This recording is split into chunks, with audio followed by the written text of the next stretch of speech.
Hello everyone, Om Namah Shivaya. This is Astha, your spiritual healer. क्या आप जानते हैं एक ऐसे स्तोत्र के बारे में जिसने एक गरीब घर पे भी सोना बरसा दिया?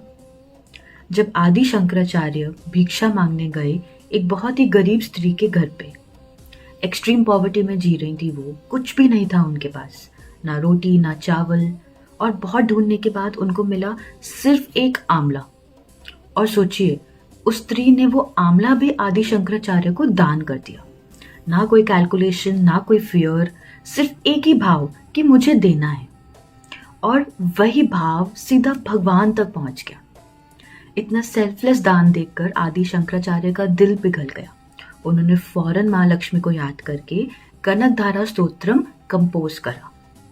ऐसे बोला जाता है कि माँ लक्ष्मी पहले प्रकट नहीं हुई, क्योंकि उस स्त्री के पास्ट लाइफ टाइम कर्मास के अकॉर्डिंग इस जन्म में उनका धन योग बहुत कम था।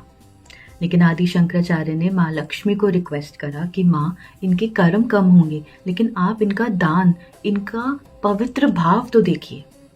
और फिर जो हुआ वो इतिहास बन गया। आसमान से सोने के आंवला बरसने लगे। That is why it is called Kanakdhara stotram.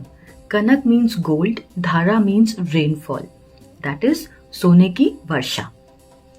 ये सिर्फ एक मिरेकल नहीं था, ये एक बहुत बड़ा सिग्नल भी था कि जब हमारी नीयत शुद्ध होती है, when we have pure intentions, और जब हम कमी में भी देना जानते हैं, सेवा भाव to the best of our capacity, तब माँ लक्ष्मी रुकती नहीं, बरसती हैं. क्वेश्चन ये नहीं है कि आपके पास कितना है, क्वेश्चन ये है कि आप किस दिल से देते हो. अबंडेंस हम सबको चाहिए अपने लाइफ में, लेकिन जब देने की बात आती है तो हम सोचते हैं कल देंगे, या जब मेरे पास ज़्यादा हो जाएगा तब देंगे. प्लीज़ अंडरस्टैंड, बैंक बैलेंस से पहले अपने हार्ट के बैलेंस को रिच बनाओ. Richness in heart eventually brings richness in finances also. तो आज से सिर्फ मांगना नहीं, देना भी शुरू करो. यू नेवर नो, आपकी भी जिंदगी में किसी न किसी फॉर्म में कनक धारा शुरू हो जाए. सो अगर आप हार्ट से रिच हैं, then do write in the comments, श्रीम I give. Thank you so much. Om Shri Mahalakshmi नमः. Thank you.